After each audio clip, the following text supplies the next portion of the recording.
All right, everybody, we'll get started with Coach Will Guillory. You can start us off. Come on, Will. Will Guillory, I see you. Let's go. Christian Clark, go ahead. Hey, Stan, Christian Clark here with Null.com. After looking at the film a little bit, what were some of the things you saw offensively that were not working in the second half last night? Well, listen, obviously the turnovers were a big problem, but what really happened is LA turned up the defensive pressure and really flattened us out. We just didn't do a good job against it. We had trouble executing any offense. But the things, and we said it after the game last night, I forget exactly who asked it, but it was both things going hand in hand, because we couldn't get any stops. We were facing a set defense against the best defensive team in the league. And because we couldn't score, we had a hard time getting our defense set, even though we did a pretty good job in transition.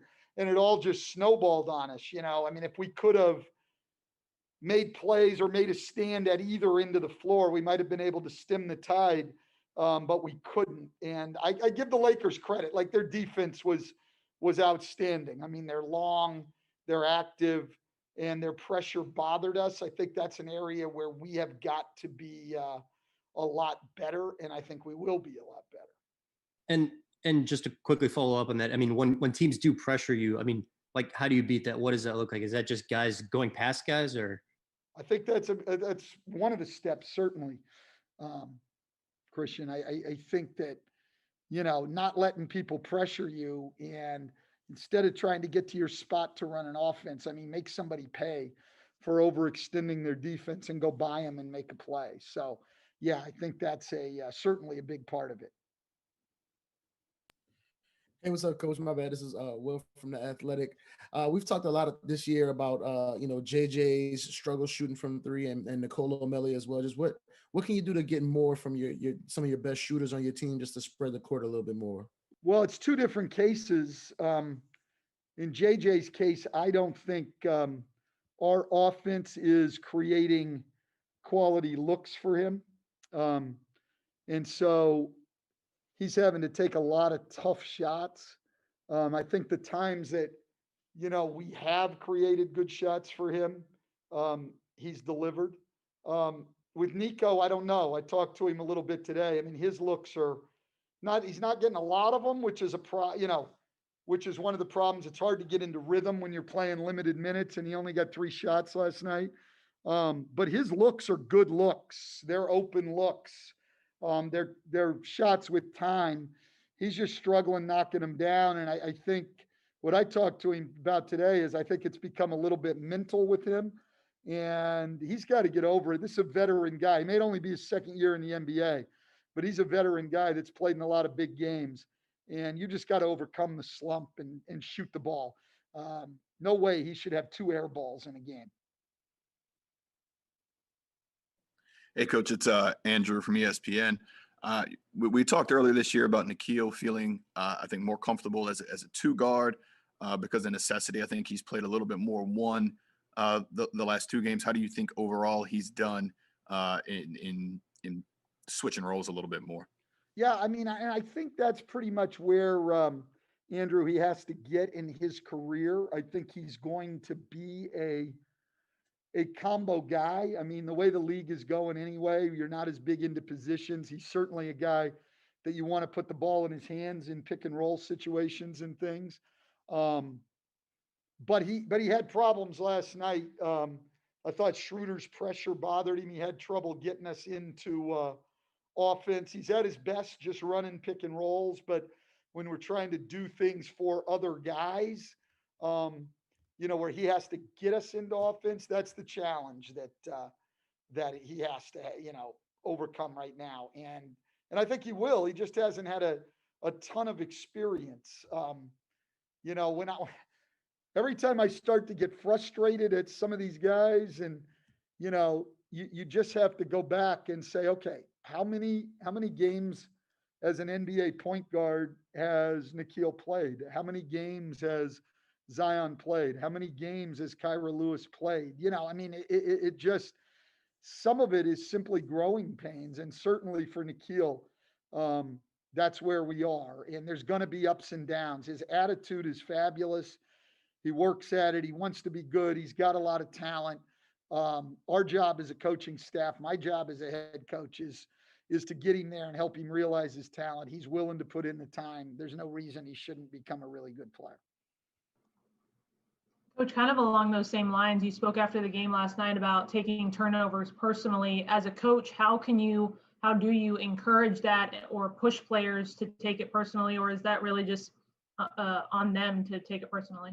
No, I mean, no, we talk to him about it all the time. Like, I think you have to have an understanding as a team and as an individual of where your mistakes are coming, where your turnovers are coming, and eliminate those. And we've tried to do that with everybody. We try to do some very fundamental things. I don't think we do enough of simply jump stop and pivoting and putting the ball on target. I don't think we've done a great job of seeing defense. I mean, these are all things we need to do. And then part of it is teaching. You know, the one we threw away last night on we had set a flare screen for Brandon, and we ended up Montrezl Harrell sniffed it out, and we threw it. You know, that's just got to be teaching on our part, on my part, to what you should be looking at on those plays. It's similar to teaching a quarterback what your reads are. And we hadn't taught that with the young guards. We hadn't taught it. And so he was simply looking at Brandon, didn't see the defender. He's got to know what his reads are. That turnover's on me. Hey, Stan, Christian Clark here again. There was I think a moment early in the second half when the Keel picked up that fifth foul and the camera just showed, you kind of coach him up on the sideline a little bit. What would you have just liked to see in that situation there? Look, I was fine. So I didn't even remember what happened, to be quite honest. So much goes on in a game. And then I get a text from Nikhil last night saying, "Hey, I didn't mean to be dismissive after the fifth foul. I apologize," and the whole thing. I clearly didn't even remember what he said. And I just said, "Shit, I don't give a damn about that." I don't. Things are always said in the heat of the game. You just picked up your fifth foul. You're frustrated. Like I get it. I mean, it's not like Nikhil doesn't want to be coached. It's not like he's dismissive of coaching. It's not like he's disrespectful. Dude's playing his heart out. And he was in a frustrating night and he got his fifth foul, and I'm talking to him right away. And, he was still pissed off. I mean, Jesus, that happens in every NBA game. And that doesn't bother me at all. I mean, guys who care are going to get frustrated at times, and, those things pass quickly. So the point is he needs to learn from the situation on the fifth foul. And that was the point I made to him. And I think he got the message. So that's what matters. Nikhil's a great, great, great person who wants to be coached and the whole thing. So he's got no attitude to him. He was just frustrated. Hey, Stan, this is Will again. Two quick ones from me. First, how's Lonzo feeling after missing the last two games? Was he able to get out there today? He did not practice today, but he is getting closer. He said he feels a lot better, really working hard on strengthening, the muscles around that knee, which seems to really help.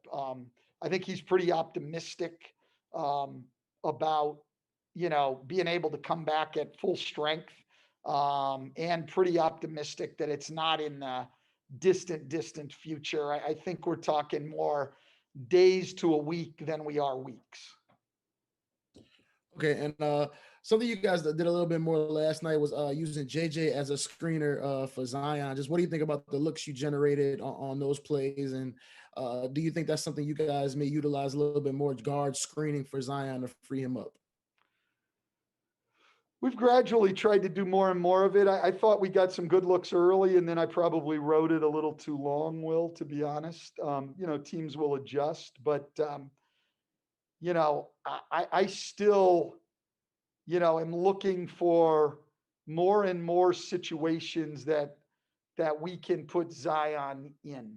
And so, we know that he's good in the post. and we know that you can get him as the screener on pick and roll. But we're trying to create more situations for him having the ball on the perimeter and being able to attack, whether he's handling on pick and rolls or getting opportunities to drive the ball or even shoot the ball. And that's going to take some time, not only for him and maybe not even so much for him, but for our team. But we've got to develop some of those things. This guy is one of the most, one of the unique talents that I've seen in the league. And so trying to create a package for him is challenging and yet fun at the same time. Every day, when we came to our staff meeting today, I said, my question on the board was for our staff, are we doing enough for Brandon and Zion, and what do we need to do for them as we build it out? We've got two great young talents. They're playing well. They're working hard. And we've got to build more for them. Now, their side of it is this. I talked to both of them today, and I said, let's look at, some of the great duos in this league: LeBron James, Anthony Davis, Paul George, Kawhi Leonard, Giannis Antetokounmpo, and Chris Middleton. Some of the great duos in this league. Like, what do they have in common? And, my point was, they're all guys that play both ends of the floor. They're two-way guys. And so my challenge is to create a better offensive framework and spacing for those two guys. Their challenge is to take the responsibility defensively, that they step forward and become better defenders and part of the solution at that end of the floor. So that was my discussion with those two guys today. All right. Thank you very much. Appreciate it. Okay. Thank you, Stan.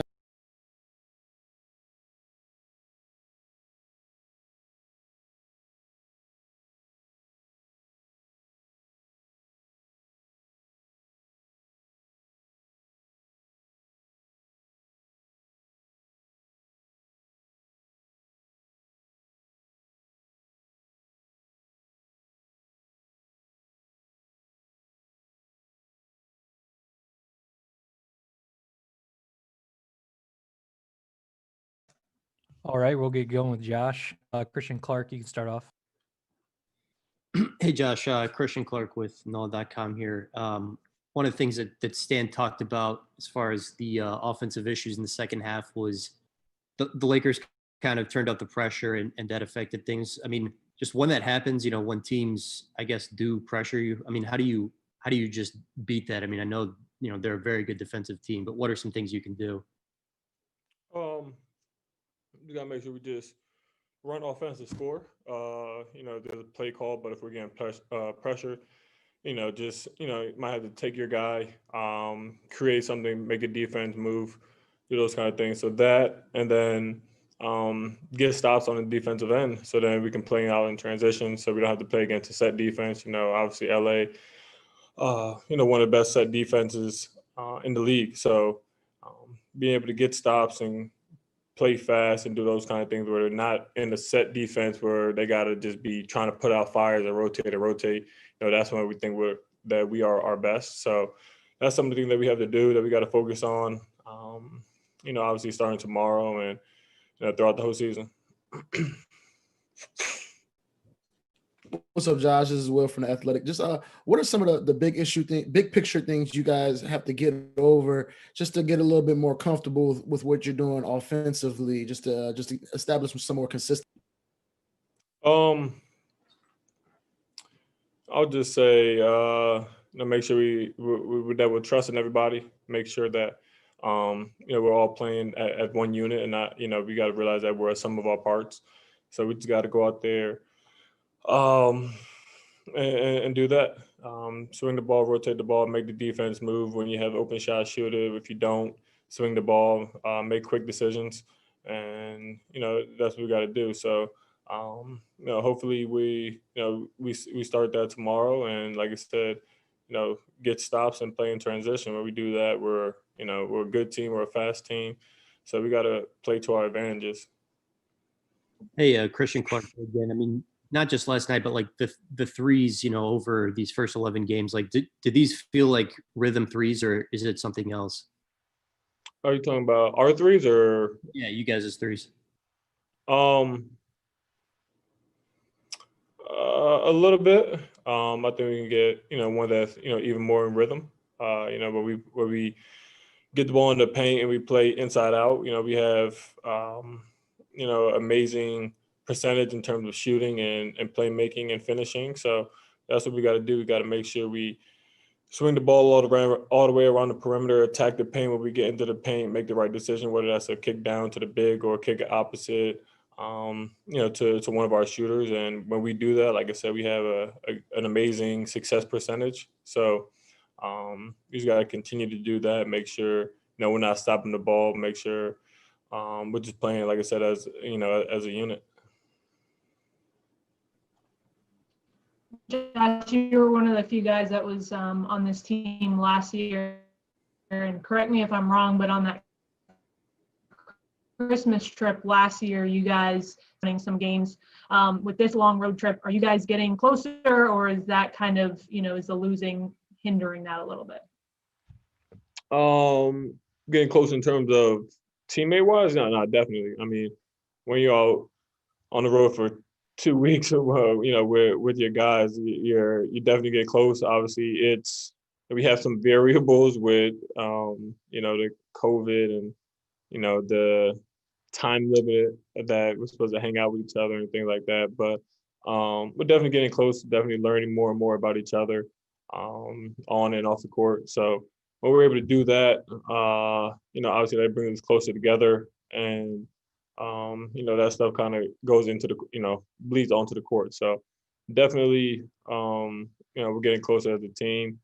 Only so close, because like I said, because of COVID, but you know, we're getting there. All right, Josh, appreciate it. Thank you. Cool.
So I'm looking.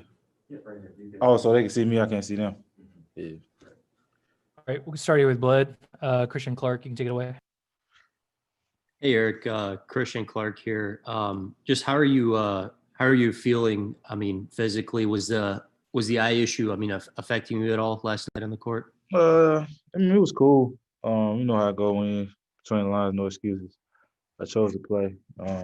So I was feeling fine. Can you just describe to us what it was like, just kind of fighting through that early on when it kind of first happened to you, and just what you were doing? I thought I wasn't gonna make it, man. It was devastating for me. It was just a lot of itching. Eye waterness. I was tearing up a lot, so it was kind of really like just irritating. Not so much like pain. It was just irritating. Is that Glad something you- you've gone through before, or was that Nah, something this is the new? first time I ever had to go through something like this. It got pretty bad, and I just end up, you know, how you got the pink eye, you end up rubbing it, then messing with your other eye end up catching it. So I end up kind of getting it in both eyes a little bit. Glad you made it out of that, Bled. If you could watch Nikhil the other night, what were your thoughts on his performance? It was amazing. You know, I thought he, you know, competed at a high level. You know, he played, you know, through, you know, a lot of, you know, adversity, you know, out there playing. You know, definitely got, you know, 3 players out. And he stepped up to the challenge. Even though we didn't win, he played unbelievable. Hey, Christian Clark here again. What were some of the things you guys talked about as far as the offense last night in the second half? What are some things you can do to kind of correct that? I mean, I thought we played great for 18 minutes the first half. You know, when they got to that, you know, sad third quarter, they turned the pressure up a little bit. I thought we could have been a little bit more aggressive, but you know, things happen. We got to move on. And you know, when the pressure, I guess, like when guys are up on you, I mean, how do you just beat that? I mean, what are ways to counter that? I mean, you just gotta be aggressive.